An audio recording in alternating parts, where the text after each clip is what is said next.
জনাব তারেক রহমান সাহেবের ID card 24 ঘন্টা হয়ে গেছে। আলহামদুলিল্লাহ, এটা খারাপ দিক না।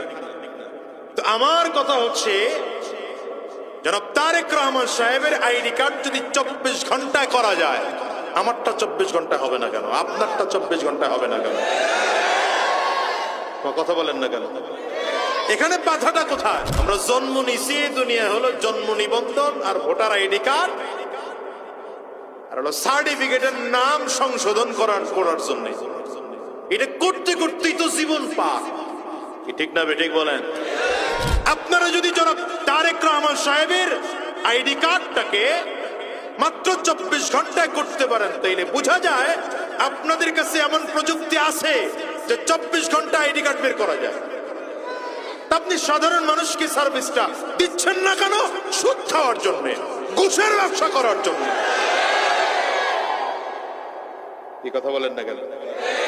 এই জন্য আমি বলবো, আগামীতে কারা ক্ষমতায় যাবেন জানি না, যারাই যাবেন, আল্লাহ যাদেরকে ক্ষমতায় নিবে, সরকারি চাকরিজীবীগুলোর মধ্যে যেগুলো সুদখোর আছে, যেগুলো ঘুষখোর আছে, প্রত্যেকটাকে শাস্তির আওতায় নিয়ে আসেন।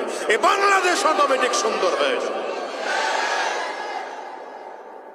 আমার দেশের হাজারো মানুষকে আমি দেখেছি শুধুমাত্র আইডি কার্ড ঠিক করার জন্য 100 দিন দৌড়ায়, কাজ হয় না। জন্ম নিবন্ধন ঠিক করার জন্য দৌড়ায়। আমি এই জন্য এলাকায় যখন দায়িত্ব আমার আসলো, আমি প্রথম ঘোষণা দিয়েছি যে আমি জন্ম নিবন্ধন সংশোধন করে দেব তো দিবই, সরকারি ফি যতটুকু আছে সেটা পর্যন্ত কারো কাছ থেকে নেব না, আমি নিজের টাকায় সেটা করে দেব। আলহামদুলিল্লাহ, আমার এলাকা এখন ভেজাল মুক্ত, আল্লাহ শুকর।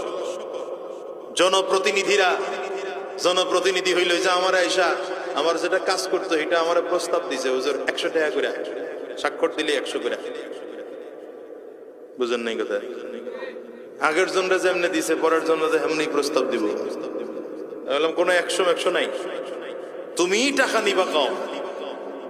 আর আমি এটা ফ্রি করার ঘোষণা করে দিছি, নতুন আইডি জন্ম নিবন্ধন করবে তো ফ্রি, স্বাক্ষর দেব তাও ফ্রি।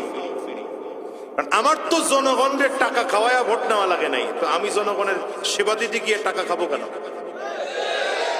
এখন আপনারা যাদেরকে টাকা খাইয়া ভোট দেন, তার কাছ থেকে সেবা নিতে গেলে তো টাকা দিয়েই সেবা নেওয়া লাগবে।